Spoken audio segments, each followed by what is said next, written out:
Cet homme a été mêlé pendant la Seconde Guerre mondiale à un crime politique. Condamné à 15 ans de réclusion, pour échapper à la solitude de la prison, il a tenu son journal. Il se souvient d'un certain printemps de 1942.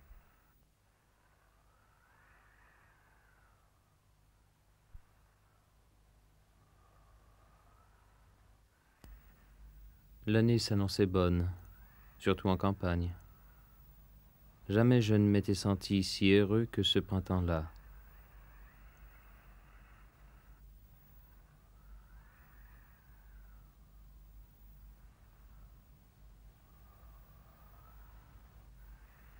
Les affaires allaient trop bien, et puis j'allais me marier.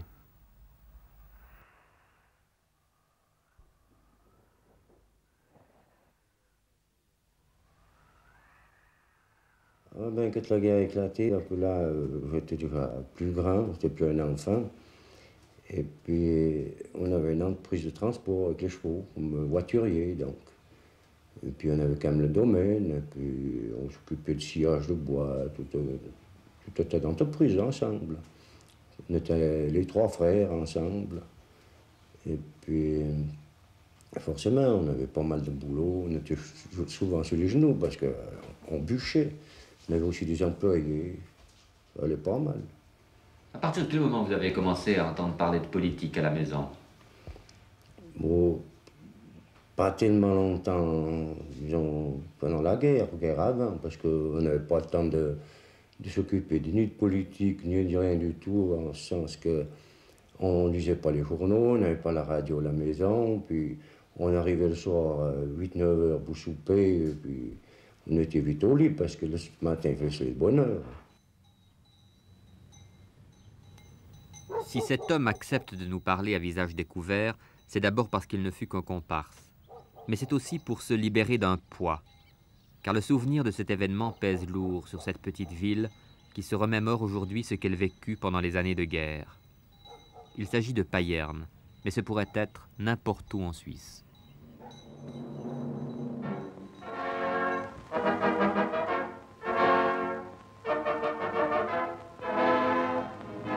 Il y a une année, la guerre éclatait en Europe. Le paysan pose sa faux, il prend son fusil.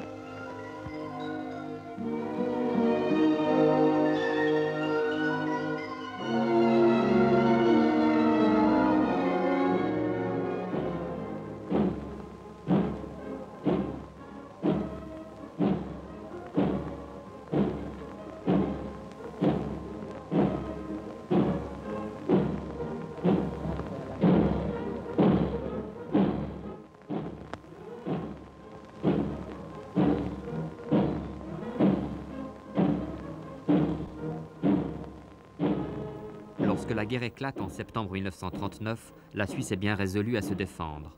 Les frontistes, qui avaient eu l'horreur de gloire quelques années plus tôt, sont devenus rares. L'ardeur de la mobilisation éclipse les divergences politiques. Mais au printemps 1940, l'Allemagne attaque le Danemark, la Norvège, la Belgique, le Luxembourg, les Pays-Bas et enfin la France, qui s'effondre en moins de 5 semaines. La puissance militaire allemande impressionne la population. L'invasion de la Suisse paraît imminente. Les sympathisants du fascisme et du national-socialisme relèvent la tête. C'est l'heure de la peur. Quand vous avez vu que la France tombait, la Belgique tombait, qu'est-ce que vous êtes dit? Est-ce que vous avez dit on va y passer aussi? Ah ben moi j'étais presque sûr parce que à ce moment-là, moi j'étais au bord du lac de Zurich, donc l'escalon 4, on était à Dalville. Et là, on avait nos chevaux dans les garages du bord du lac, dans ces villas. Et puis, tous les balois par terre, avec les poussettes, les matelas, les sommiers sur les autos qui partaient dans le réduit national. Ils nous disaient les Allemands arrivent à balle, les Allemands arrivent à balle. Bon, ben ça va bien. Puis nous, on restait au bord du lac parce qu'ils craignaient une attaque des Allemands par... comment? Parachute. Parachute. Puis j'avais un officier, moi, lieutenant, qui avait une trouille formidable. Oh. Il m'a fallu aller dormir avec, il m'a dit, dis donc, marchez, vous venez avec moi, hein, je ne veux pas rester tout seul. Oui, oui, l'affaire, hein. Tout le monde avait un peu la trouille, donc...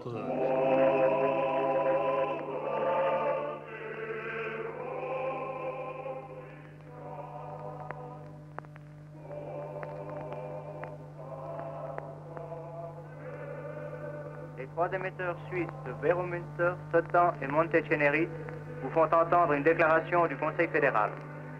Vous entendrez tout d'abord M. Pilegola, président de la Confédération. Confédérés, la France vient de conclure une suspension d'armes avec l'Allemagne et l'Italie. Quelle que soit la tristesse qu'éprouve tout chrétien devant les ruines et les deuils accumulés, c'est pour nous Suisses un profond soulagement de savoir que nos trois grands voisins s'acheminent vers la paix. Qui dit armistice ne dit pas encore paix. L'Empire britannique proclame sa résolution de poursuivre la lutte sur terre, sur mer et dans les airs. L'Europe doit trouver, avant de reprendre essor, son nouvel équilibre, très différent de l'ancien, à n'en pas douter. Il faudra des décisions majeures, et non pas des décisions longuement débattues, discutées, soupesées. À quoi servirait-elle devant le flot puissant et rapide des faits à endiguer? Des décisions à la fois réfléchies et promptes, prises d'autorité. Oui, je le dis bien, prises d'autorité. Le temps est venu de la renaissance intérieure. Chacun de nous doit dépouiller le vieil homme. Ce thème de la renaissance intérieure est un de ceux que développera en France le maréchal Pétain. Ce discours controversé illustre la tentation que connut la Suisse en cet été 1940, pour éviter le pire, de s'adapter à l'ordre nouveau qui triomphait en Europe. Mais la réaction est vive. Le général Guisan proclame sa volonté de défendre le pays coûte que coûte. Il part en guerre contre le défaitisme. Quant à moi, je ne crois pas seulement à la nécessité, donc au devoir d'assurer cette défense, je crois à sa possibilité. Défendre, c'est-à-dire non seulement tenir, mais interdire, disputer, détruire même s'il le faut, faire payer cher. L'affrontement des partisans de la souplesse et de ceux de l'intransigeance ne déborde guère les sphères dirigeantes. À Payerne, comme dans n'importe quelle ville suisse, on apprend à vivre en état de guerre, avec les hommes sous les drapeaux, avec le rationnement. Sympathisants et adversaires résolus de l'ordre nouveau ne songent pas à s'affronter. Prudents les uns et les autres, hésitent, en ces temps incertains, à livrer le fond de leurs pensées. Le train-train quotidien ne laisse guère de place aux conflits idéologiques. Que nous apprennent ces comptes rendus des séances de la municipalité sur les préoccupations des autorités de l'époque? Eh bien, ça nous apprend une chose, c'est que la sérénité vaudoise n'est pas un vain mot, ça n'est pas du roman du tout, parce que la vie continue, on sent que tous ces messieurs ont le souci de la population, du bien de cette population, et alors ils envisagent même des plans d'extension de la ville en pleine guerre. Ils prennent tout feu et flamme lorsqu'ils apprennent que l'autostrade, comme on disait alors, n'allait pas passer par Payerne. Ils pensent à construire une grande salle qui n'est pas encore construite de nos jours, mais qui peut-être va se faire. Les autorités, donc, vivent, on ne dirait pas qu'on est vraiment en temps de guerre sur le plan de toutes ces réalisations. Et vous savez, en Suisse allemand, on a lu beaucoup plus qu'ici en Suisse romand, parce que tous ces livres qui étaient sur les nazis, sur ce commerce, c'était en allemand. Alors on était documenté là-dessus. Vous aviez l'impression que les Suisses allemands étaient plus au courant de ce qu'était le nazisme que les Suisses romands? Et ils étaient plus contre les Boches que les Romands, parce qu'ils ont mieux connu la situation. Et eux, ils étaient plus près, c'est encore ça. Est-ce que vous auriez fait la résistance? Ça, c'est clair. Jusqu'à la dernière cartouche. Je vous ai dit, quand j'ai été licencié, j'ai rendu mes trucs, mes commerces, mais j'ai dit, je garde le pistolet, ça c'est clair, mais j'ai dit à un copain, tu me donnes 50 cartouches, 49 je peux encore tirer s'il y a jamais quelque chose, et la dernière je peux garder pour moi. Des résistants, il y en aurait. Parce que alors là, j'ai connu bien des cas de gens qui avaient caché des fusils avec de la munition dans des granges, dans des remises, dans des caves. Et il faut se dire que, comme à l'heure actuelle, presque chaque famille avait son pistolet, avait son vieux fusil du grand-père, et tous avaient des armes. Moi, je suis de la gauche. J'ai été radical dans le temps, mais j'ai vu clair, j'ai ouvert les yeux. Alors, hélas, voilà. J'ai jamais pu puer les boches, moi, il n'y a rien à faire. Il serait venu, j'aurais pris le marquis, direct. Ah ouais, c'était prêt. D'ailleurs, j'aurais été le premier fusillé au poteau, moi. Ah, tu crois? Oh, ouais, j'ai l'impression. Parce que Hitler, alors, il ne faut pas venir m'en discuter. Bien sûr. Ouais, ouais. Chacun ses idées. Ouais, ouais. Vous dites, si les Allemands étaient entrés, j'aurais pris le maquis. Prendre le maquis à Payerne, c'est un peu difficile parce qu'on n'est pas près des montagnes, là. C'est la plaine. Faut que les grottes. Non, je pense que malgré tout, la majeure partie des gens étaient pour les Alliés. Ceux qui étaient pour les Allemands se sentaient minoritaires. Ah, ils étaient fortement minoritaires. Isolés, même. C'est un peu difficile à dire, hein, parce que beaucoup de gens ne montraient pas tant ce qu'ils avaient dans leur cœur. Hein. Je pense que si les Allemands étaient venus, il y aurait sûrement eu beaucoup de sympathisants pour eux, comme le cas été en France. Hein. Évidemment, la montée du nazisme en Allemagne, ça impressionnait quand même les gens et ça tournait même la tête à d'autres. Et puis le Mussolini, on en parlait avec, en se moquant souvent, enfin, peut-être pas moi, mais on reconnaissait quand même qu'il avait remis de l'ordre en Italie. Qu'est-ce qui pouvait attirer les jeunes de l'époque dans l'idéal national-socialiste? C'est difficile à dire. Cette époque, c'est l'époque d'avant-guerre, il y avait la crise d'abord, en Suisse, qui était assez forte. On comptait 130 000 chômeurs. À Payerne, il y en avait jusqu'à plus de 100. Et les régimes d'ordre, l'Allemagne, l'Italie, impressionnaient, je crois, la jeunesse. Le sport avait fasciné les jeunes et le Parti national-socialiste avait bien compris qu'on pouvait prendre des adeptes par le sport. Et par chez nous, beaucoup de sympathisants faisaient aussi du sport.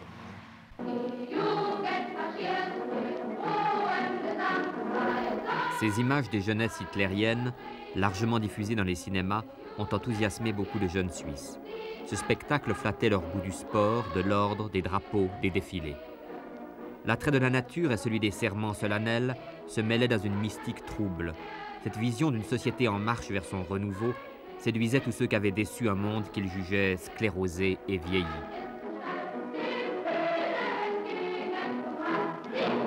Beaucoup de ces personnes qui ont pris parti pour les Allemands étaient des gens qui avaient défendu les militaires lorsqu'il y avait eu l'émeute à Genève et que ces militaires avaient été fortement critiqués d'avoir tiré. Et les nazis ont profité de relever ces noms pour tâcher d'en faire des adeptes. Quand les Allemands gagnaient, tout le monde était un peu avec eux. C'est comme quand vous allez à un match de football et puis que vous avez pas, disons, de sympathie pour une équipe, c'est celle qui gagne qui vous enthousiasme le plus. Moi, je pense que là, c'est un peu la même chose, en ce sens que, bien sûr, c'était sur un plan, disons, international. Et puis, il ne faut pas oublier qu'en Suisse, on pouvait ni aller au cinéma, ou bien voir dans les bistrots, les affiches, tout ça. Ça portait les Allemands nus. On voyait que ça, puis partout. Les actualités dans les cinémas, c'était toutes les armées allemandes.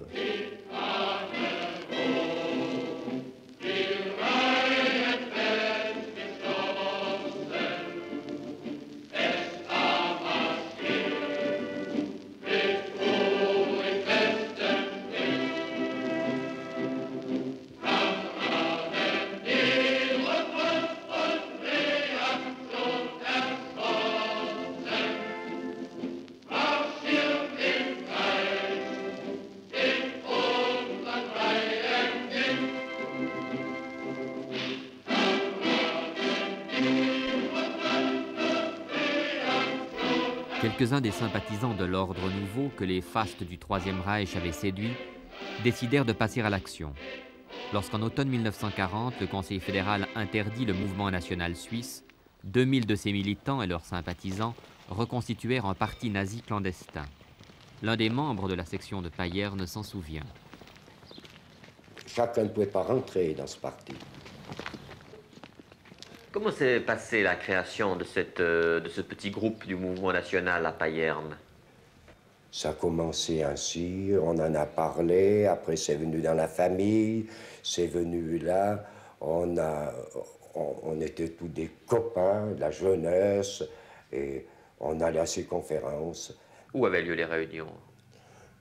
Bien, les réunions que j'ai eues, c'était dans un garage, chez moi. Vous étiez combien de membres de ce groupe à Payerne? On pouvait faire des réunions de 7 par 7. Mais en tout à Payerne, disons, combien est-ce qu'il y avait de membres de votre parti? Il faudrait trouver les listes des adhérents, ceux qui avaient prêté serment. Il y en avait pas mal. Mais comme ordre de grandeur? Est-ce qu'ils étaient 10? Est-ce qu'ils étaient 20? Oh non, plus. Non, ils étaient passés 40 en tout cas, passé 40. On a aussi mis en cause l'influence d'un ancien pasteur. Ils venaient faire des conférences. Ces conférences étaient très intéressantes et elles avaient beaucoup de bases. Et on recevait assez régulièrement des brochures qui étaient très intéressantes de ce qui se faisait et qui étaient assez près de la vérité. Est-ce que vous saviez au début de la guerre qu'il y avait à Payerne des gens plutôt pro-allemands? Bien sûr qu'on savait qu'il y avait une équipe qui était tendance nazie, puis même un bon copain d'école. C'était le chef de la bande. Chef de la bande, Fernand. Mais vous l'avez connu, est-ce que lorsqu'il était jeune déjà, il avait beaucoup d'intérêt pour la politique? Non, pas autrement, non. Moi, j'ai fait tout mon collège avec lui, on était assis côte à côte. Hein. C'était un très gentil garçon. Il était assez excessif, alors. Par exemple, quand on jouait au voleur, c'était le type qui voulait jamais être pris, qui aurait couru jusqu'à épuisement, donc pour pas être pris. Il était tout le temps là, toujours excessif, alors, comme type. Son engagement politique extrémiste ne vous a pas tellement surpris? Non, parce que, comme on le connaissait, il aurait pu faire un très bon communiste. Il aurait pu faire peut-être un très bon salutiste.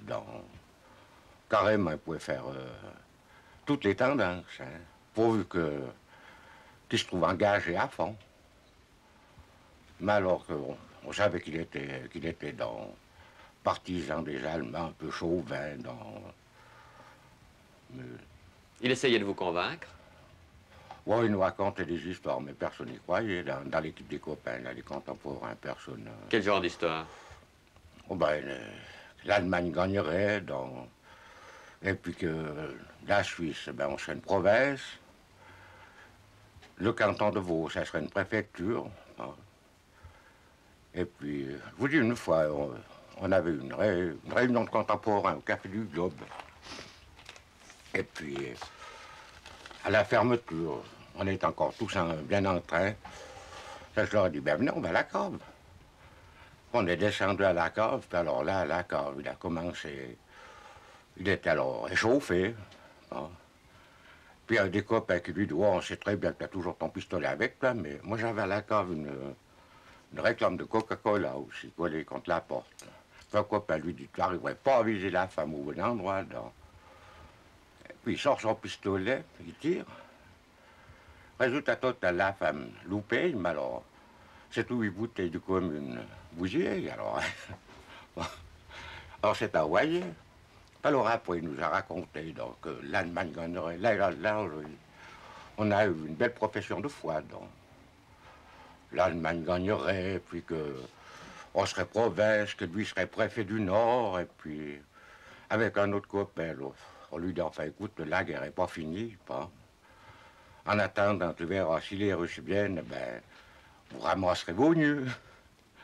Et puis, nous dit jamais de la vie. Pas. Et puis vous soutenez les communistes. Bon, pas lui du bien sûr, parce que nous, on veut pas être nazis. Bon. Et puis il nous dit, enfin, vous êtes communiste avec le copain. Alors, il y a une chose, hein, à ce moment-là, quand je serai préfet du Nord, là, je te fais foutre bas tout de suite. Et puis le copain passera après. Bon. Qu'avez-vous répondu? On lui dit, ben alors, vas-y, mais en attendant, il faut être préfet. Bon. Et puis il nous dit, ben vous verrez, ça arrivera. Puis j'ai dit, ben écoute, une chose, on part, il y a 20 francs. Si tu gagnes la guerre, je te payerai les 20 francs pour boire un verre. Mais si vous la perdez, tu me payeras les 20 francs, et puis c'est nous qu'on boira le verre. Et puis alors, c'était parié en ordre. Bon. Mais alors, la guerre était perdue, je l'ai revu après, quand il était sorti de Bochu, à Saint-Pé, alors là. Puis, on ne s'est pas parlé autrement. Mais alors, les 20 francs, puis il a tourné au copain. Salut. Les Paillernois savaient qu'il y avait un petit groupe... Oui, bien sûr, parce que... Comme celui qui se appelait le Gaulette, là. Et lui, il était un peu craint des autorités de tout. Parce que eux qui étaient des gens mûrs, qui ne savaient pas non plus comment ça allait tourner, cette guerre. Alors, je disais, autant être bien tout pour le moment avec celui-ci, puisqu'on ne sait pas plus tard comment ça va aller. C'est pour ça qu'il s'était un peu toléré, ce groupement. Mais est-ce que les autorités se préoccupaient de la cellule du mouvement national qui existait à l'époque? Eh bien, je n'en sais rien. Si je lis les 1000 pages de ces 2 livres, donc 500 pages dans chaque livre, il n'est fait aucune mention de la cellule qui aurait existé et qui a existé. J'en suis certain, il y en avait quelques-uns, puisqu'il y a eu un événement déplorable qui s'est produit. Mais je le répète, il n'y a eu à aucun moment, dans aucune page, et je les ai toutes feuilletées, ces pages, soigneusement, à aucun moment il n'est fait mention de cette cellule.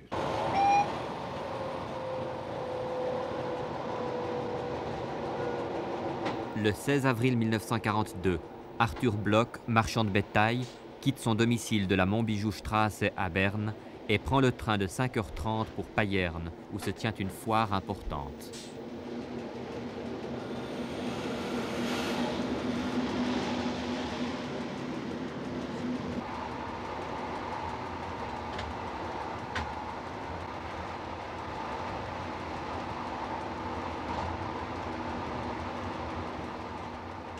Je n'avais pas été directement contacté pour ça. C'était mon frère et puis le domestique avec l'apprenti qui devait s'occuper de ça.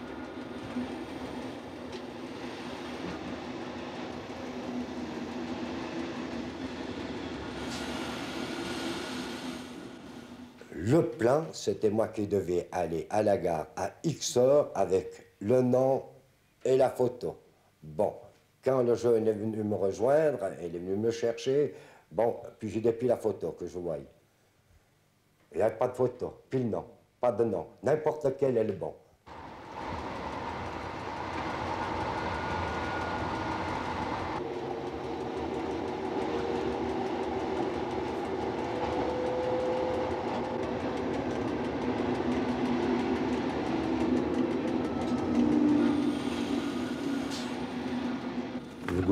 Le petit Gaulette, qui dirigeait ce groupement là-bas, il disait qu'il recevait des directives de plus loin, qu'on lui avait demandé de faire disparaître un juif pour émouvoir la population, pour faire voir qu'en Suisse, on adoptait les mêmes idées qu'en Allemagne et qu'on voulait aussi se débarrasser de ces gens. Alors c'est de là qu'est partie cette idée de faire un peu, disons pas faire la chasse aux juifs, mais de faire cet exemple, disons. Et puis de fil en aiguille, il a fallu monter cet assassinat, quoi.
alors, parce que là, je voulais faire raccourci, hein. Et je vous l'envoie tout de suite par la poste. Alors, celle-ci fait 90, vous voyez? 45, 45, ça fait 90, hein. C'était marqué sur le billet, je me rappelle. Les gens font le papier, j'ai oublié. Ah ouais, attendez. 90. Ça vous vient comme ça. Je plie le billet de 100 francs et je mets ici dans l'encrier. Voyez qu'il vient bleu. Aujourd'hui à la maison, tous les gens, ils ont des rideaux blancs. Vous savez, les rideaux blancs, ça jaunit. Si votre mari fume, les rideaux viennent comme ça. Vous avez des chemises blancs, des jaquettes blancs, des sous-vêtements blancs, ça jaunit. Longueur d'oreille, là. Cette longueur d'oreille, là, avec cette queue. Ils ont de la langue, hein. Attention. Allez voir ses pieds, là. Ça du jambon, hein. Une cuillère jus de betterave rouge. Non, comme cette eau sale avec notre produit, c'est neutralisant eau propre, vos vêtements sales viennent propres, le blanc qui est jaune écrit par le destin, visiblement plus blanc que blanc. À l'époque, vous étiez agent de police à Payerne et vous veniez le jour de la foire de bétail sur cette place, en fait. Pour encaisser les taxes d'entrée pour le marché au gros bétail. Vous avez gardé un souvenir assez précis de cette journée du 16 avril 1942? Oui, parce que je m'étais oublié ce matin-là pour prendre mon travail. J'avais travaillé tard dans la nuit. Et aussi, il y avait eu des giboulées de bonne heure le matin, les arbres. Il y avait en majorité des marronniers. Et ces bourgeons, ces fleurs de marronnier étaient recouvertes d'une légère couche de glace. Par la suite, le temps s'était amélioré et puis la journée s'était passée, assez belle journée. À quelle heure avez-vous su que quelqu'un avait disparu? J'avais congé l'après-midi, j'avais repris mon travail vers les 19h et c'est là, au rapport, aux reprises du travail, qu'on nous avait annoncé que du bétail était resté sur la place de foire, là à la première barrière, et qu'on faisait des recherches pour trouver le propriétaire. C'est au fond depuis là que l'enquête est partie. Il venait des marchands du canton de Berne, d'Argovie, de Soleure, même de la Turgovie. Les affaires s'étaient déroulées normalement quand j'ai vu un homme sur les quais qui venait solliciter deux marchands que j'ai connus. Moi, je disais, j'ai pas de courage, je peux pas accoster un juif pour le mener dans un guet-apens, ça, je peux pas. Bon, tout était liquidé. Bon, ben, je rentre chez moi, qui je vois? On m'appelle, dis donc. Là, le jeune avait levé un juif, un marchand de bétail. Alors, je ne risquais rien parce que le jeune devait aller avertir le chef qu'on avait levé quelqu'un pour aller le conduire au guet-apens. C'est un apprenti mécanicien de 19 ans, le plus jeune membre du groupe, le plus déterminé aussi, qui accoste Arthur Bloch et l'invite à le suivre vers une écurie où deux complices l'attendent. En confiance, le marchand de bétail traverse Payerne. Il y en a un ou deux, je crois, qui se sont trouvés sur le marché. En causant, on a une vache à vendre, nous, dit l'un ou l'autre des gens que nous savons. Et puis alors, Bloch est intéressé, il vient une première fois. Arthur Bloch entre une première fois et il examine la vache qu'on lui propose. Dans l'écurie, il y a le paysan, son domestique suisse-allemand et le jeune apprenti, qui tous ont prêté serment de fidélité au parti nazi. Mais le chef du groupe n'est pas là. Le marchandage commence. Mais l'offre qui a été faite par le père de M. Bloch a été jugée manifestement inacceptable. Et il est parti. Il venait de sauver sa vie. Il venait de sauver sa vie, malheureusement pour un temps trop court. Les autres sont restés dans l'étable, n'ont pas bougé, n'ont pas été le rechercher. Il faut bien y penser à ça. Il reste dans l'étable. Mais c'est Bloch qui revient. Donc, il apparaît une deuxième fois. Il a dû faire une offre légèrement supérieure, mais qui a été jugée, elle aussi, inacceptable. Vous voyez, messieurs, si c'est dramatique, cet homme va partir pour la deuxième fois. Il vient de sauver encore une fois sa vie. Il va partir pour la deuxième fois. Et vous remarquez, chose importante, chose capitale, les autres n'osent pas le tuer. Ils ont dans l'idée de frapper un juif, mais une première fois d'abord, une seconde fois ensuite. Ils hésitent, ils n'osent pas, touchent pas. Et pour la deuxième fois, il s'en va. Pourquoi est-il revenu? Encore une fois, messieurs, et ça c'est capital, j'ai l'impression de m'adresser à vous comme si je plaidais, comme si vous étiez du jury. Ils n'ont pas bougé de l'étable, ils n'ont pas été le chercher. Il revient une troisième fois. Alors la troisième, c'était la mauvaise. Il fait de nouveau une offre, et c'est à ce moment que l'un des quatre, je ne sais plus lequel, s'adresse au plus innocent de la bande, qui va devenir le plus coupable, Fouzi. Et il y a foutu. Fouzi. Et il y a foutu. Mettez-vous à ma place. Moi, j'étais prise là dans l'engrenage sans vouloir. Quand ils m'ont posé le jour avant, ils me dit alors, t'es d'accord? Je dis oui, peut-être. Ça, mais je dis demain, moi je suis loin. Vous voyez, puis pour finir, j'arrivais trop vite, j'aurais mieux fait, ouais, j'aurais mieux fait défiler. Hein. Ça, mais au début, je dis, tiens, c'est de la rigolade. Ça m'a après, j'ai vu que c'était sérieux, ouais. Puis qu'est-ce qu'on vous a dit comme ordre?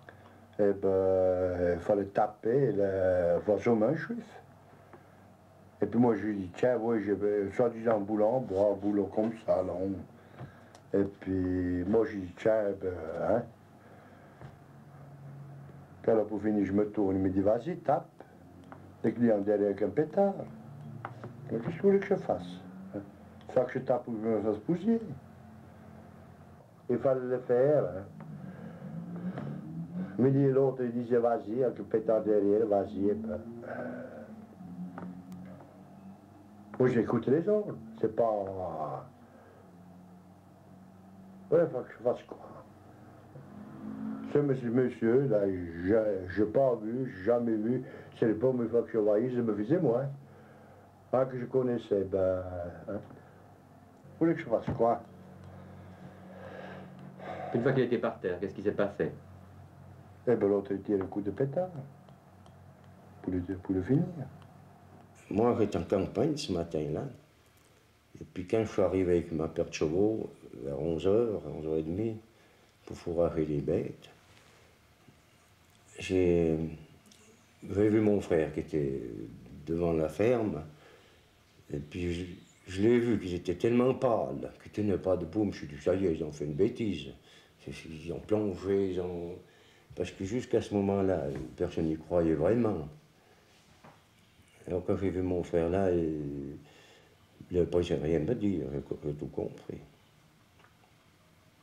Vous avez l'impression qu'ils ont eu peur de leurs propres gestes? Oh oui, ils ont été dépassés.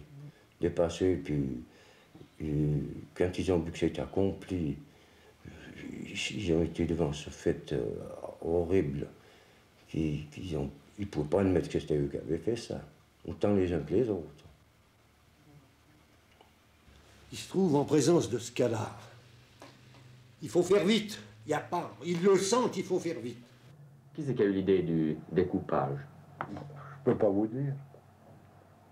Les ondes. Je ne sais pas qui c'est qui a donné l'ordre, mais il faut le découper parce qu'il y a des boys là. On veut pas le... Et puis après, j'ai foutu les boys à chevreau, là, ou là. Le gars là, quand il leur a dit, il faut le mettre dans des récipients, il faut le mettre dans des récipients pour venir s'acheter au lac. Il pensait bien qu'un récipient, on ne peut pas en avoir assez grand pour mettre le corps entier. Alors à ce moment-là, le gars ne t'a pas dit qu'il fallait le couper. Il a dit qu'il fallait le mettre dans des récipients. Donc ça revient au même. Si je vous dis de prendre 100 kilos de sucre, de mettre dans des cornets ou séparer.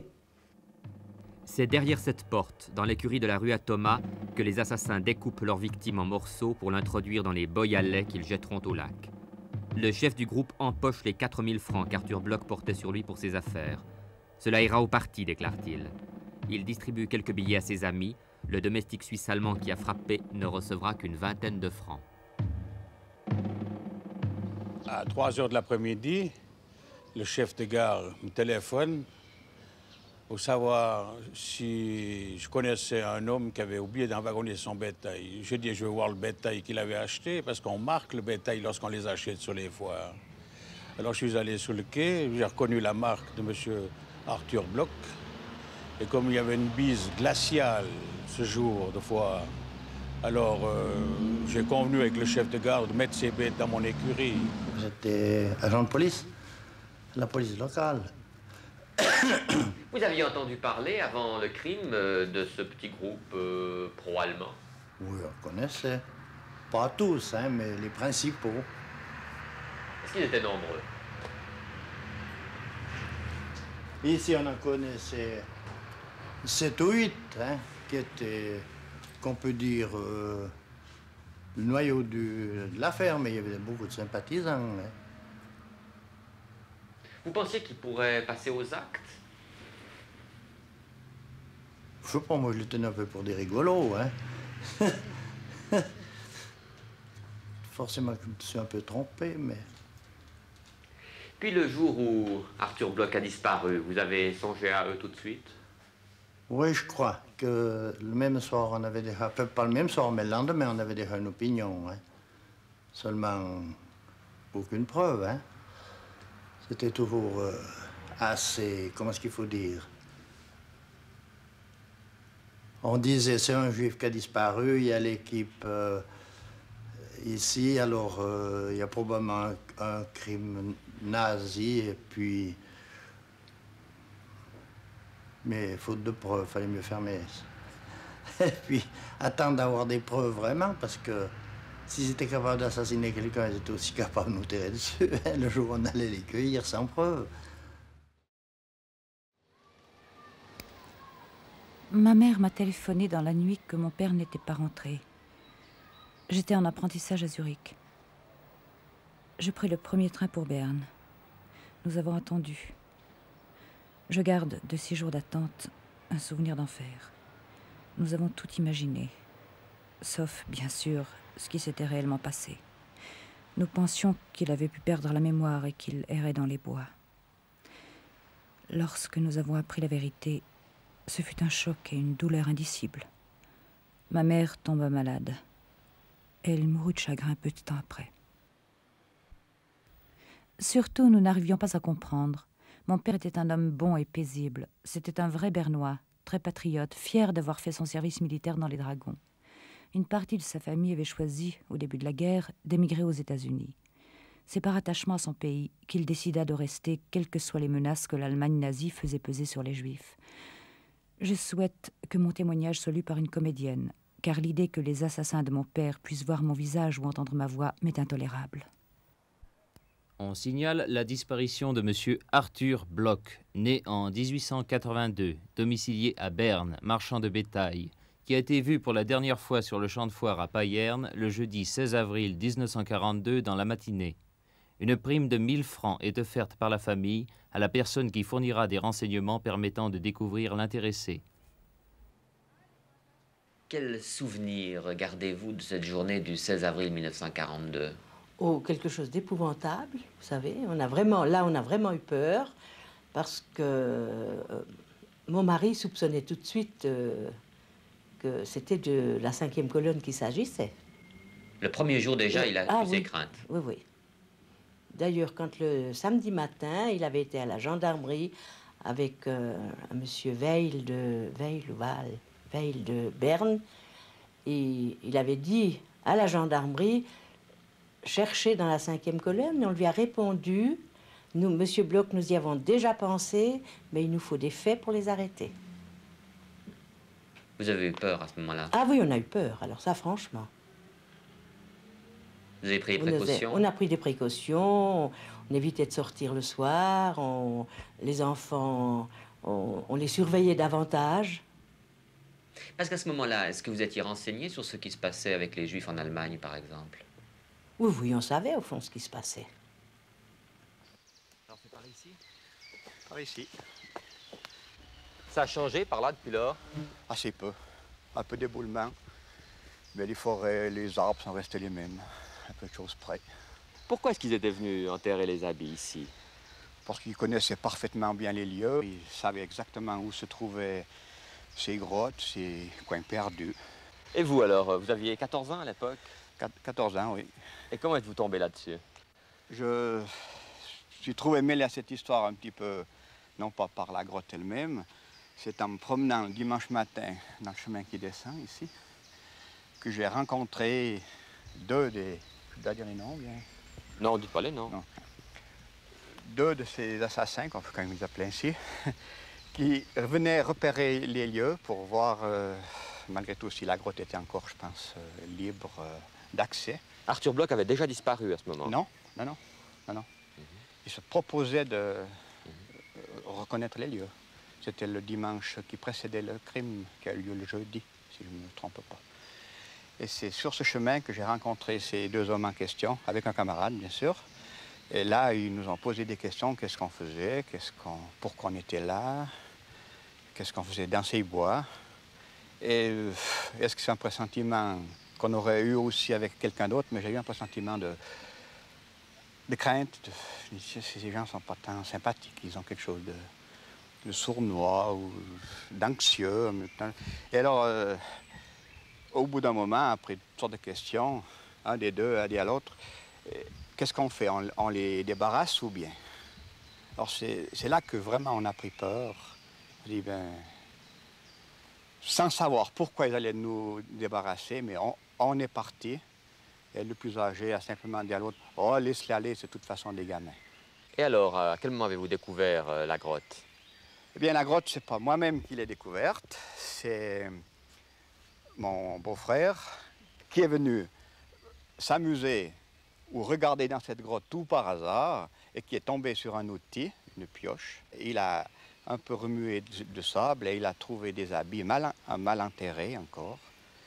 Il est redescendu au village et c'est là qu'on a dit, mais il faut téléphoner à la gendarmerie pour quand même, c'est inquiétant de voir des habits dans une grotte sans encore faire de relation, en tout cas pas moi, ni même au village, c'est de ce crime et de cette histoire-là. Et alors la gendarmerie est montée. Ils sont immédiatement mis en rapport avec M. Mater, juge informateur, qui m'a téléphoné pour me demander d'aller rejoindre les deux intéressés.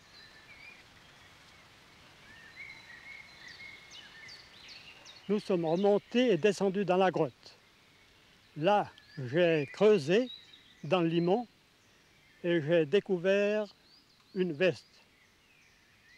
Et en continuant à creuser, j'ai trouvé des bretelles. À ce moment-là, mes deux compagnons sont partis et ont pris le large. Vous avez eu peur? Ils ont peut-être eu peur, ils ont cru que j'arrivais sur le corps.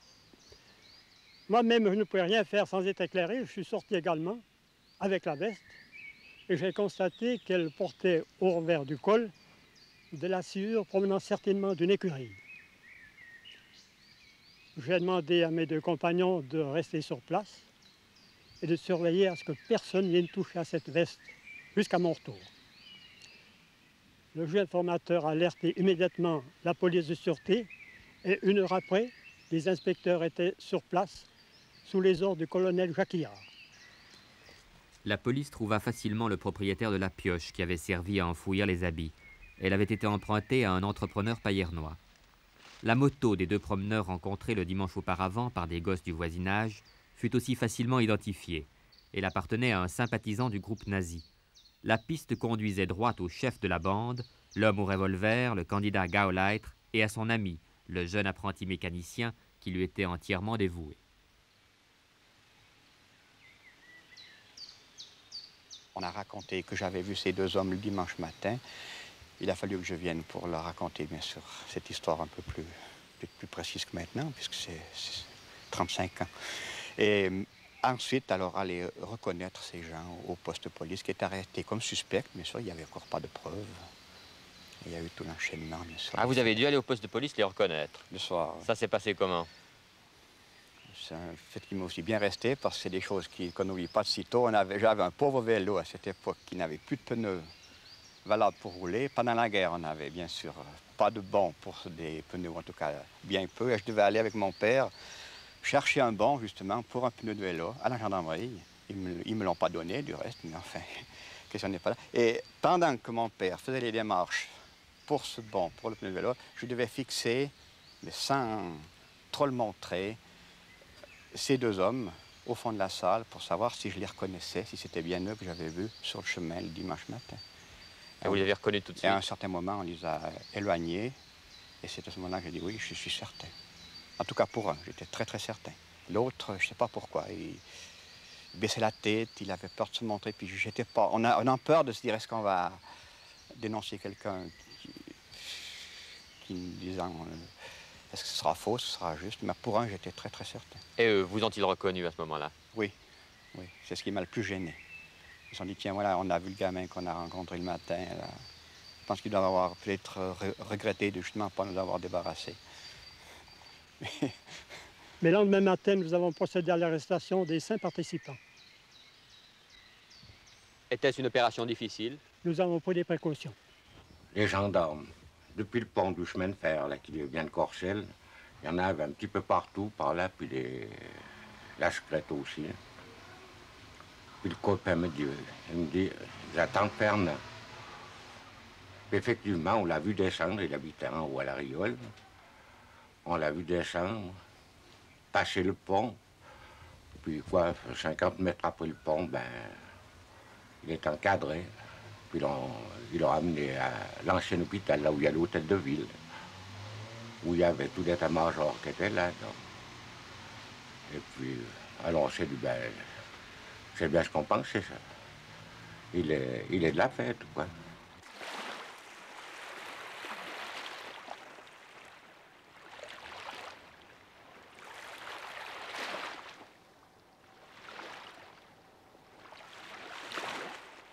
On était avisés depuis le matin déjà, on n'en sait pas pourquoi. Et puis alors, quand ils sont venus, la sûreté, là, ils nous ont dit, ben, il faut descendre. Ramasser ses boyes, on ne savait pas que le juif était dans les boyes. On dit, ben, il fallait ramasser ses boyes. Vous les avez trouvés tout de suite? Ah, on les voyait. Oui, c'était au printemps, l'eau était claire. C'était difficile à sortir? Oh non, on a pris un harpon avec la ficelle, le frère était au rame, puis on tirait ça en haut. Alors c'est la dernière, j'ai dit, fais doucement, elle se vide. Elle se vide, et puis c'était le pied, vous voyez. Ils les ont mis dans la bouille, et puis le pied sortait, je pense, avec la... On les a vus les trois, ouais. Ça vous a impressionné de voir ça? Oh, pensez donc. On a vu d'autres.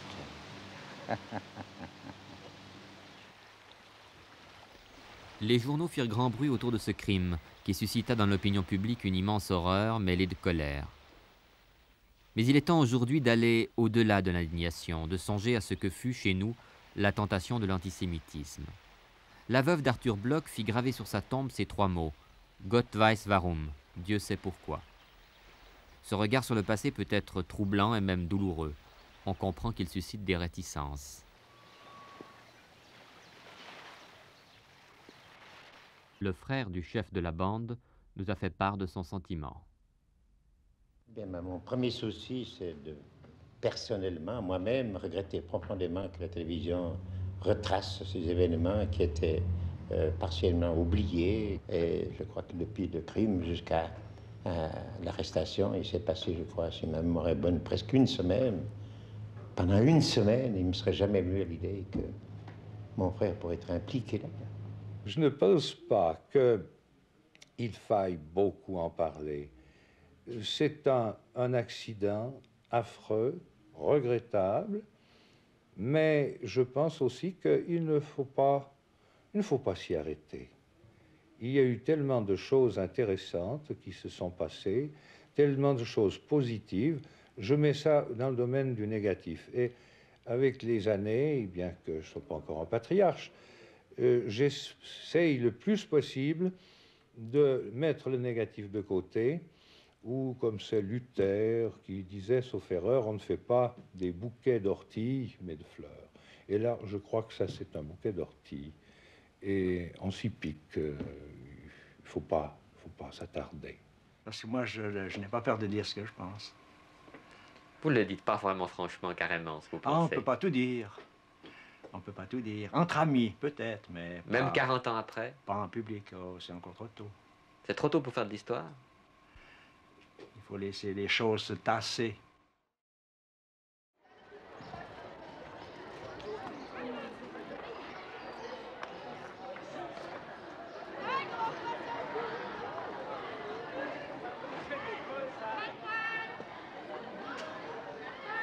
Oui, je me rappelle d'une chose aussi. Aussi, j'avais un camarade qui aimait tourner son revers. Quand il avait 14 ans, en ce temps, et il avait la croix gammée ici. Et il y en avait beaucoup.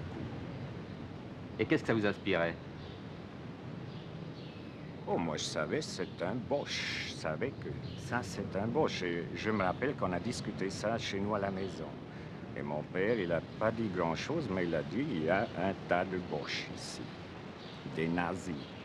Vos enfants allaient à l'école à Payerne. Oui. Est-ce que le fait d'être juif leur a posé un problème? Pas dans les écoles primaires. Mon fils a été au collège et il a eu des problèmes. Quel genre de problème? Donc, vis-à-vis des enfants, ses petits amis qui ne le voulaient pas toujours pour jouer, étant donné qu'il était juif. Concrètement, jusqu'où allaient ces difficultés? Ouais, on lui disait, on te veut pas, t'es un youpin. Oui. Dites donc, si les Allemands étaient entrés en Suisse, vous pensez que les Juifs auraient été arrêtés? Ils y passaient comme ils ont passé en France. Oui, tout à fait. Il n'y avait pas de pardon. Vous pensez que les gens d'ici se seraient opposés à cette persécution? Il n'y avait pas bien de s'opposer, ils vous ramassez, puis terminé, vous ne demandez pas si vous étiez d'accord. Et là, attention. J'ai vu en France comme ça a fait. J'ai vu en Hollande comme ça a fait. Ces gaillards qui se cachaient dans les galetas, et un peu partout, ils étaient ramassés jusqu'au dernier. Tous les juifs étaient visés dans ce moment. Oui, exactement. Tous ceux qui étaient du parti Hitler, ils regardaient descendre les juifs, quoi. Vous saviez que les Juifs étaient menacés? À ce moment-là, pas directement. Non, pas directement. On pensait pas faire. On pensait pas que non, il y en aurait oublié un par un, quoi. Mais vous saviez ce qui se passait en Allemagne avec les Juifs à l'époque? Pas encore. On n'était pas bien renseignés. On n'était pas renseignés. Et du reste, moi, j'ai fait toute la mobilisation. J'ai fait 5 années sous les armes. J'ai un diplôme à la maison. Mais pendant la guerre, on ne savait pas ce qui se passait juste en Allemagne. On ne savait pas qu'il y avait tous ces camps de concentration et tout ça. Et j'ai eu l'occasion d'aller visiter Dachau avec les contemporains. On était là-bas. Mais monsieur, c'est un désastre. On a vu ces baraquements, on a vu les fours crématoires, on a vu les chambres à gaz, où les crochets là, sous le cou, là, il les tirait dans ces fours crématoires. Et aujourd'hui, c'est un lieu de pèlerinage. Toutes ces familles qui ont eu leurs parents là-bas, ils vont avec des couronnes. Et quand moi j'ai été visiter avec les contemporains il y a 10 ans, encore il y a 10 ans derrière, c'est drôle, hein? C'est plein de fleurs tout le tour. C'est quelque chose à voir, mais ça vous prend vraiment. On se demande si c'était possible qu'on a fait comme ça avec les gens. Non?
En fait, vous n'avez pas vécu les années de guerre comme l'ont vécu les Suisses non-juifs.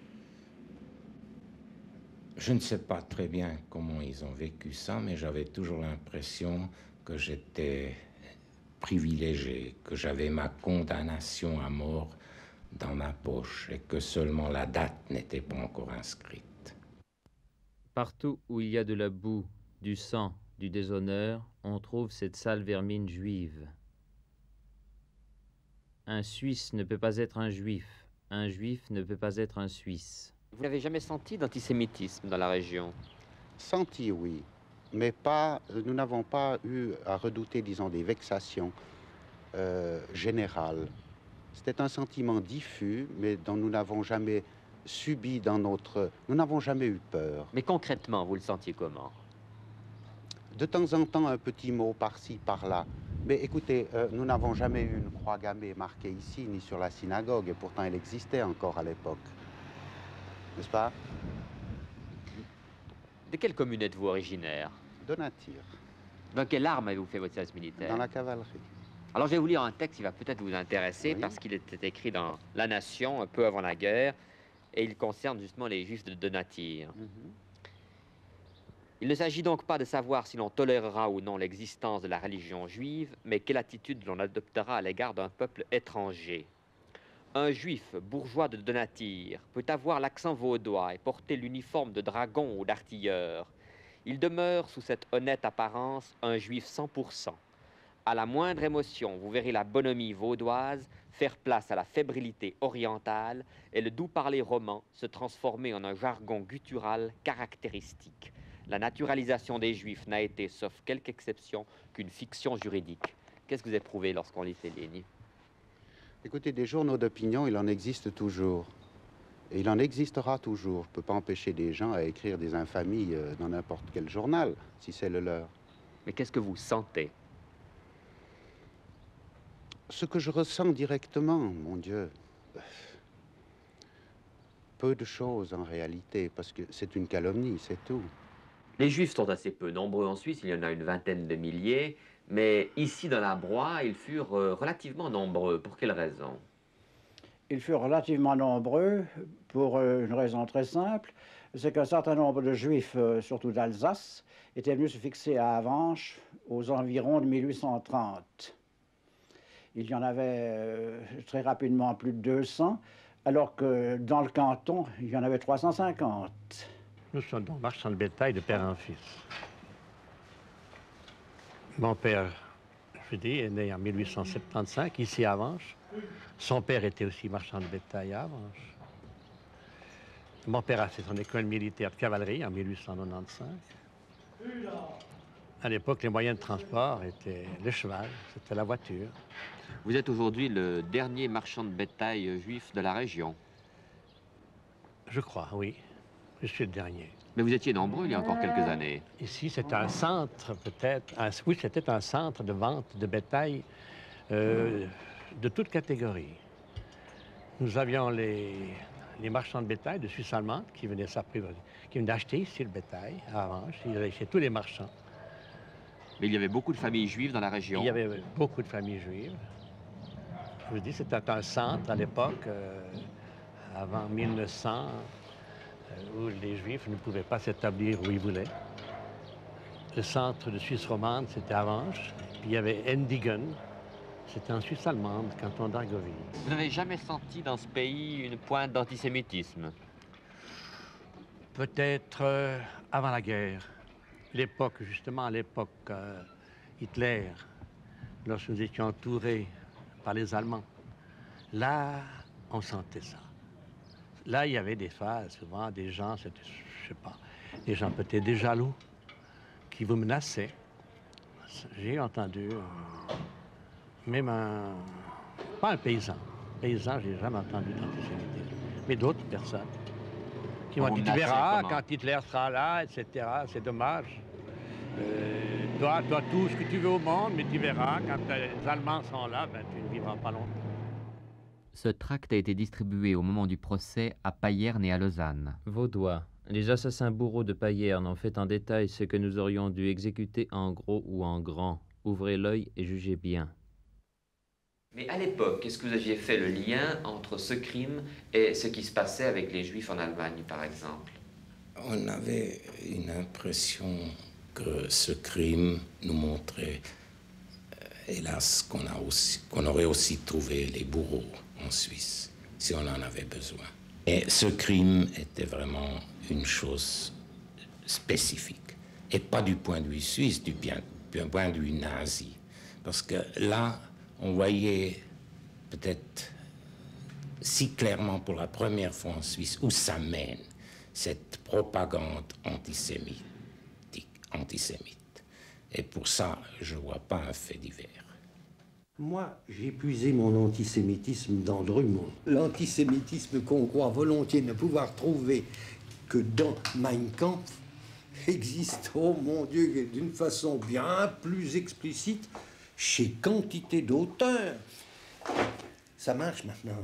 Hein? Alors, il y en a un, Michelet, je ne vous rapporterai pas ses paroles, elles sont encore beaucoup plus dures. Vous voyez qu'il est possible de puiser ailleurs que dans les sources que l'on croit communément être les grandes sources de l'antisémitisme, à savoir les écrivains du Troisième Reich. Et vous voyez qu'il n'y a qu'à prendre certains classiques et vous verrez qu'il est possible d'y trouver des traces d'antisémitisme non discutables. Ah, il y en avait un qui devait être peut-être la plus sale bête, c'était le pasteur de Combremonde, donc qui était peut-être lui le cerveau. Ils avaient à leur tête quelqu'un très intelligent et très cultivé. Très intelligent et très cultivé. C'était le pasteur. Ça, je ne vous apprends rien, n'est-ce pas? Vous savez, vous avez déjà... Quelle influence avait-il? Oh, il était, n'est-ce pas, il les dominait de tellement. Il était un homme, comment dirais-je, familiarisé avec les antiquités judaïques et gréco-romaines. Il avait une culture, c'était un... Il les dominait. Il n'avait qu'à les regarder, il les dominait. Une lecture, alors celui-ci, on pouvait dire qu'il avait une culture. Ah, mon Dieu, parce que... Alors il l'avait puisé. Et ça remontait à très loin, c'était quelque chose. Et il était, alors lui, c'était le véritable antisémite. Mais si le pasteur puisait son antisémitisme dans la lecture du Talmud, vous dans Drummond, alors où allaient puiser le leur des gens comme ceux de Payerne qui, probablement, ne connaissaient pas beaucoup de juifs? Ils subissaient. Ce sont des gens qui sont soumis à la loi de l'imitation et qui se portent d'un côté plutôt que d'un autre. Le propre dans la vie, c'est de savoir capter à son profit la force de l'imitation. L'endoctrinement, il faisait beaucoup. On nous faisait considérer que certaines races, comme le racisme d'aujourd'hui, c'était des parasites qui vivaient sur le dos des chrétiens, puis automatiquement, on fait peut-être une opinion fausse, disons, mais une opinion quand même. Et puis ça vous faisait dire ceci ou cela. Dans cet antisémitisme qui se déchaînait au début de la guerre, il y avait beaucoup d'ignorance. Il y avait beaucoup d'ignorance, parce que généralement, ces antisémites virulents ne connaissaient pas des juifs. S'ils connaissaient l'un ou l'autre, parce qu'il était avec lui au service militaire ou en classe, ça c'était une exception. Si on les demandait, mais qui, dites-moi qui, alors il y avait des généralités, il répondait avec des généralités, mais il vous disait jamais une raison concrète. On faisait même juifs des gens qui n'étaient pas du tout juifs. Comment les obscurs démons du nazisme ont-ils pu prendre racine dans cette terre vaudoise? L'écrivain Jacques Chessé, qui a passé son enfance à Payerne, a songé à tous les fantasmes qui se profilent au-delà du fait divers. Plus tard, lorsque vous avez appris ce qui s'était passé en Allemagne et que vous avez songé à cet épisode, vous avez eu une sorte de peur rétrospective, semble-t-il. Oui, et j'ai essayé de l'écrire dans une nouvelle il y a une dizaine d'années. C'est que cette peur se précisait.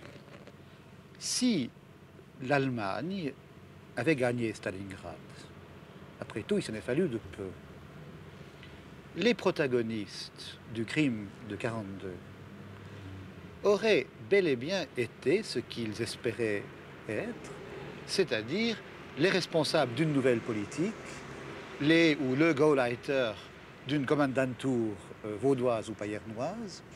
Et je voyais ainsi, si vous voulez, rétrospectivement, dans un abominable roman de science-fiction ou dans un abominable roman parallèle à l'histoire réelle, une histoire démoniaque qui se fut emparée de ce pays et sur laquelle eussent régné ces hommes, ces assassins, auxquels je n'en veux absolument pas. Le pardon et la réconciliation dans mon cœur et dans mon esprit sont absolus, mais ils me font peur encore parce que ce sont ces types d'hommes qui, un jour, au nom d'une idéologie forcenée, s'emparent d'un pays et le foutent à feu et à sang. Mais la question que l'on se pose, c'est comment est-ce possible dans ce pays-là, ce pays paisible au visage rassurant? Ah, je pense qu'il y a eu un certain nombre de fantasmes extraordinairement puissants. Parmi ceux-ci, bien sûr, le fantasme du nazisme, qui existe dans notre pays, qui existait très fort encore en 1942. Et il ne faut pas oublier que Payerne est tout à fait proche de la Suisse alémanique et qu'il y avait des échanges fréquents aussi avec les groupes d'ultramar à Genève. Il ne faut pas oublier non plus que la plupart des hommes qui ont fait ce rêve national-socialiste, en particulier les protagonistes de 1942 à Payerne, étaient des gens modestes, voire, comme l'a écrit l'un d'entre eux dans ses cahiers de prisonniers, des prolétaires. Les prolétaires qui voulaient avoir la peau d'un Manitou. Il devait y avoir une formidable nostalgie sociale qui s'est muée, si vous voulez, en acte pseudo-héroïque de conquête ou de revendication, en tout cas, à l'endroit d'une situation sociale, économique, peut-être érotique, en tout cas politique, dans une ville comme Payerne, qui était une ville très politisée à tous égards, et en tout bien, à tout honneur à certains égards, mais je le dis politique comme une espèce d'accession, absurde à mes yeux, mais comme une accession quand même au poste supérieur. Il ne faut pas oublier que Hitler a fait rêver, car il était après tout un monsieur de la maison pour homme seul, une espèce de bâtard errant, un artiste raté dans les rues de Vienne, et que cet homme ait accédé aux fonctions suprêmes du Reich. Et ce national-socialisme, car il y a socialisme, le national-socialisme, a dû fasciner vers 40-42 une masse de gens mal inspirés, mal organisés, mal structurés dans leur pensée, mais qui ont été fascinés par le gouffre de la puissance spontanée que donnait cette espèce d'acte politique absurde, mais cet acte politique jusqu'au pouvoir supérieur. Le 15 février 1943, 15 jours après la défaite allemande de Stalingrad qui annonçait le tournant de la guerre, le procès s'ouvrit devant le tribunal criminel de Payerne. La presse consacra de gros titres à l'événement. La Suisse stupéfaite découvrait que le nazisme avait pu sévir jusqu'au cœur de ses campagnes. Au moment du procès, vous vous trouviez à cet endroit même. Exactement. Que faisiez-vous? Eh bien, je contrôlais les entrées. Ne pouvaient assister aux audiences que les personnes porteurs d'un laissez-passer délivré par le greffier du tribunal. Vous étiez greffier pendant le jugement de l'affaire. Aviez-vous le sentiment d'assister à un procès comme les autres ou d'un procès exceptionnel? Honnêtement, d'un procès exceptionnel. Pas, on attendait ce procès avec impatience depuis l'arrestation des coupables. Évidemment, on avait beaucoup parlé de cette affaire dans la population. Mais aviez-vous le sentiment d'assister à un procès politique ou à un fait divers comme un autre, finalement, peut-être plus atroce qu'un autre? Non, c'était nettement un procès politique. Vous êtes journaliste et vous avez assisté à ce procès. Quelle image en gardez-vous? L'image que je garde de ce procès, c'est tout d'abord une atmosphère alourdie par les circonstances extérieures au procès. Il faut se souvenir qu'en 1942 et en 1943, la Suisse était complètement enfermée dans une souricière qui était tenue sur toutes ses frontières par ce qui était alors la plus grande puissance européenne en guerre, c'est-à-dire l'Allemagne hitlérienne. Et l'atmosphère était alourdie par le fait que pour la première fois, les Suisses avaient compris que certains de leurs compatriotes, chauffés par une propagande qui datait de bien avant les événements, avaient pu commettre un crime d'une telle sauvagerie par idéologie presque. C'était ce qu'on pourrait appeler même pas un crime politique, mais un crime raciste. Qui étaient les jurés? De quel milieu provenaient-ils? C'était d'abord tous des hommes, il n'y avait pas de dames. Et si je me souviens bien, c'était en majorité des agriculteurs. Il y avait la partie civile qui, je crois, était maître Baumgartner de Lausanne. Il y avait les défenseurs et il y avait ici les accusés qui étaient habillés comme sont toujours les accusés quand ils quittent la prison préventive, c'est-à-dire qu'ils étaient rasés, qu'ils avaient chemise et cravate, et qui paraissaient au début du procès assez détendus. Je ne sais pas jusqu'à quel point il n'y avait pas chez eux une certaine attitude de forfanterie, disant, vous voyez, nous avons osé commettre ça pour nos idées. Les plaidoiries ont-elles eu un impact important? Oh, je pense quand même que ça... Elles ont eu une influence, certainement. Elles étaient marquées politiquement? L'une d'entre elles, oui. C'est allusion à celle d'un avocat de Genève? Oui, c'est ça. Comment était considéré cet avocat? Il était un peu mis à l'écart par ses confrères vaudois pour différentes circonstances. Parce qu'il était genevois ou pour d'autres raisons? Je pense que c'était pour d'autres raisons. Ces 5 hommes, et même peut-être quelques autres avec, je ne sais même pas combien ils étaient, qui ils étaient, je sais qu'une chose, j'ai été appelé à défendre l'un d'eux immédiatement, j'ai été assimilé à eux, n'est-ce pas, j'ai été presque leur porte-drapeau, si ce n'est leur porte-parole, alors que je ne les connaissais même pas. Bon, vous savez pourquoi on est venu vers moi, vous savez qui m'a mandaté. Qui vous a mandaté? Vous le savez, vous le savez. Mais vous ne voulez pas le dire. Vous le savez. Moi, je le sais, mais vous ne souhaitez pas que je le sache. Oh, les Allemands ont payé les avocats. Mais mon père avait pris déjà des avocats. Alors c'est le chef seul qui a été défendu par un avocat. Eh bien, voyez-vous, bref, j'ai répondu à l'appel. Et c'est cette mentalité-là.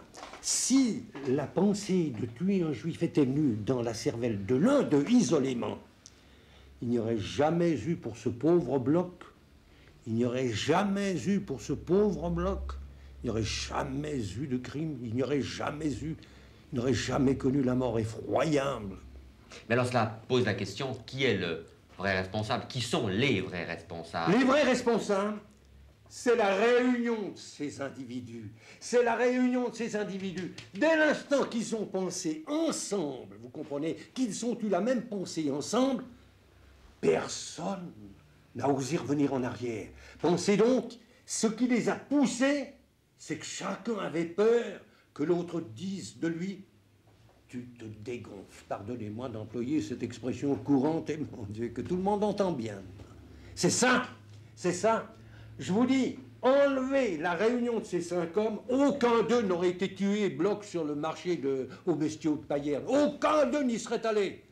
Mais comme l'idée leur est venue ensemble, c'est là le phénomène sociologique dont, avec le malheureux bloc, ils ont été les victimes eux-mêmes. Quel fut le jugement? Eh bien, 3 des accusés ont été condamnés à la réclusion à vie. Un 4e a été condamné à 20 ans de réclusion et le 5e à 15 ans. Pourquoi ces 2 peines plus légères? Pour là, il s'agissait d'un accusé qui était encore mineur. Il avait à l'époque du crime 19 ans, si je ne me trompe. Et puis, le dernier, il avait joué un rôle beaucoup moins important que ses camarades. Par leur sévérité, les juges avaient voulu faire un exemple. Le verdict fut accueilli dans le public avec satisfaction et soulagement. 5 hommes allaient expier leurs crimes, mais ils allaient aussi payer d'une certaine façon pour toutes les compromissions de ceux que le nazisme avait séduits. La foule se massait devant le tribunal pour voir sortir les condamnés. Avec le bénéfice de la liberté conditionnelle, ils passèrent entre 10 et 15 ans au pénitencier. En 1945, l'ancien pasteur antisémite rentra d'Allemagne où il s'était réfugié. Bien qu'il ait toujours nié avoir donné l'idée du crime, il fut condamné comme instigateur à 20 ans de réclusion. Quand vous repensez à tout cela avec le recul, qu'est-ce qui vous a le plus fait souffrir? Moi, je me disais, bon, un crime politique, bon, c'est des choses qui arrivent, c'est dans la force des choses, disons. Mais ce qui m'a le plus horrifié, c'est quand même, parce que justement, c'est des coupages. Ça m'a quand même longtemps tarabusqué, puis même à présent, du reste, même encore à présent, je ne crame pas pour ça, jamais ça. J'ai toujours eu honte de cette affaire. Vous l'avez payé longtemps? Puis je paye encore. Hein. Ah ouais, on m'en fait sentir de toutes les couleurs, partout. Puis je pense qu'après, ce sera encore mes gamins. On leur fera penser à mes gamins. Les auteurs du crime de Payerne ont purgé leur peine. Leur forfait fut unanimement réprouvé, même dans les milieux comme la Ligue vaudoise, qui avait attisé l'antisémitisme d'avant-guerre. Cela ne nous dispense pas de songer aux responsabilités plus larges et plus lointaines dont les tribunaux n'eurent jamais à débattre. Car les hommes frustes qui assassinèrent Arthur Bloch n'auraient sans doute jamais commis un tel acte si une propagande raciste, parfois grossière, parfois subtile, n'avait pas empoisonné l'opinion publique depuis plusieurs années déjà.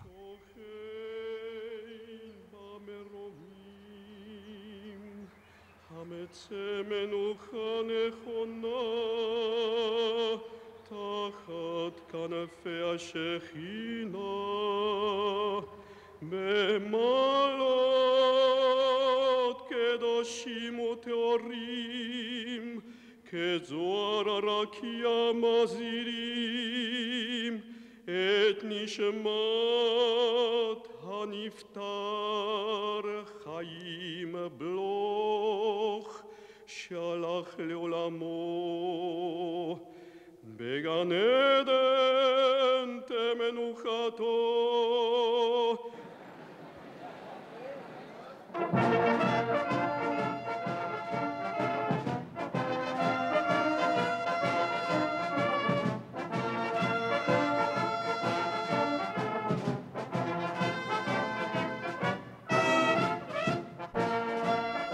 À Payerne, le temps efface ce mauvais souvenir. La petite ville savoure son bonheur tranquille. Elle veut oublier qu'autrefois, d'obscurs démons ont pu tourner la tête de quelques-uns de ses fils. Elle veut oublier que par son étrange passivité, elle laissa une poignée d'excités jouer avec le feu jusqu'à ce que le malheur arrive. Si nous avons sorti cette histoire de l'ombre du passé, c'est parce qu'elle nous paraît porteuse d'une utile leçon. Aucun peuple, aucun pays n'est préservé de la tentation du racisme. Les idéologues de l'intolérance haineuse gardent la tête froide, mais les passions qu'ils libèrent peuvent devenir criminelles. Cette tentation de toujours renaîtra-t-elle demain sous de nouveaux visages, avec de nouvelles victimes ?